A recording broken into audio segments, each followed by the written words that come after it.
Welcome to my miniature studio.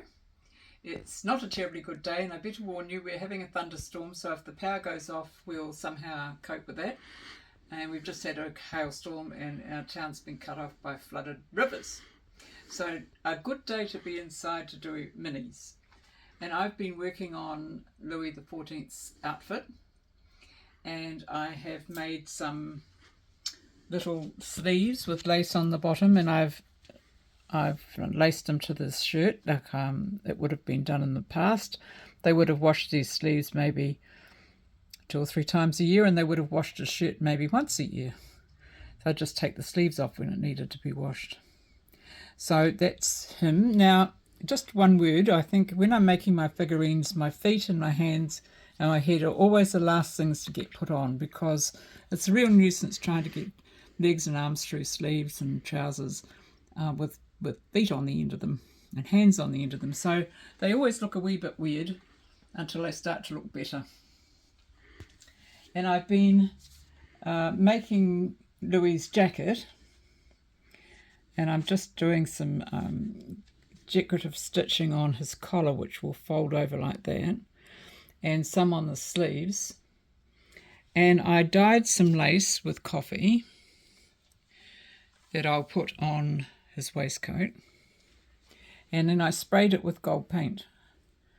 And so these little pieces I'll use for decoration. So I've really been pulling the stops out of my ingenuity today. And also this is an old tie back for a curtain, and I'm using the gold thread out of this to do the gold stitching on the jacket. And so these tie backs, sometimes you get them cheap in second-hand shops, and you can use the black ones for here, and you can use the brown ones for here, and gold ones obviously, and silver for any fancy stitching that you do, and any sort of embroidery stitching you do as well.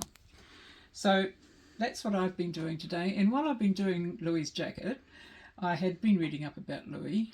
I was right in suspecting he was a small man. He was only 5'4", and he used to wear high heels and high wigs to make him look taller.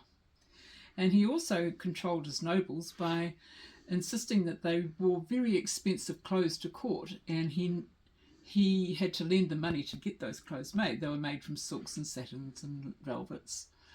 And then he insisted they had 2 sets, so they were forever in his debt. So it was one way, a clever way for him to keep control of his nobles. And the women didn't really fare very well either, because their dresses took up yards of expensive material. So they were probably never out of debt to Louis. So quite an interesting man in lots of ways. And he also insisted that all the materials they used for their clothing was French. So he kept the economy burgeoning along quite nicely, thank you very much. So it's interesting that you find out all these things when you're doing a bit of research. I don't often do this, but I'm making miniature dolls right now, and I'm also giving you a history lesson. So tomorrow I'll be finishing off his clothing, and hopefully he'll be in a bit more finished state.